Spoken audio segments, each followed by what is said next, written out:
这绝对是我见到过最幸运的男人了。当一场暴风雪即将就要降临，克鲁正带着取暖材料快速地往回走。他并不知道能否在风雪来临前赶回农场。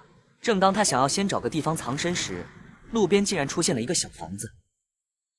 他不明白为什么中伯利亚的荒原深处会有小屋，但是现在的他最好就是先找一个能藏身的地方躲避，等风雪过后再继续出发。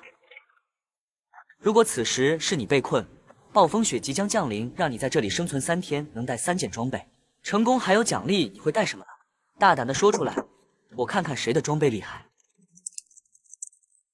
克鲁看向外面的天气，为了自己的安全考虑，他决定暂时借住在这里，等雪停之后再继续赶路。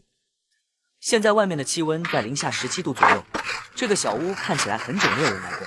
他先清理了内部的垃圾，紧接着他需要尝试将壁炉点燃，看看屋内的壁炉能否正常使用。他将壁炉进行了简单的修复。这种石头壁炉只要能正常的排烟就没有问题。克鲁将柴火放进了壁炉内，就开始尝试将其点燃。非常幸运的是，屋内没有出现漏烟的地方。克鲁认为这简直是太完美了。正当他要把装备拿进小屋的时候，令他万万没有想到的是，壁炉发生了意外。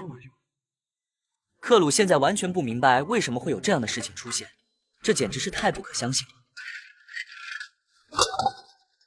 天就要黑了，没有壁炉肯定不行。克鲁开始改造要带往农场的取暖装备。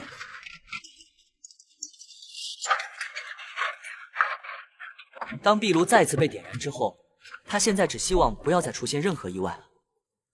天很快就黑了下来，外面的气温很低。克鲁将露营灯打开，放在了屋顶上。中伯利亚的深夜最低能达到零下50度左右，而这间废弃的小屋封闭性很严。克鲁认为，只要壁炉能持续燃烧，用不了多久，小屋内就一定会温暖。而现在他需要一个夜晚能睡觉的地方，屋内的设施基本都无法使用。但经常在户外居住的克鲁，仅利用几块木板就能做出来一张床。壁炉在熊熊的燃烧，给小屋提供热量。只要壁炉将砖头烧热，小屋内就会特别温暖。克鲁拿出了防潮垫铺在了床上，然后将旁边的木桌放在了床尾。他将油灯点燃，听着外面的风声，都能感觉到外面非常寒冷。小屋内的温度在慢慢的上升。克鲁将水壶放在了壁炉上，就要开始准备今天的晚餐了。他将玉米放入锅中，加上水，就放在了壁炉上。虽然这晚餐看起来很简单，但只要克鲁将手中的熏肉加进去，就会成为一道雅库刺客的超级美食。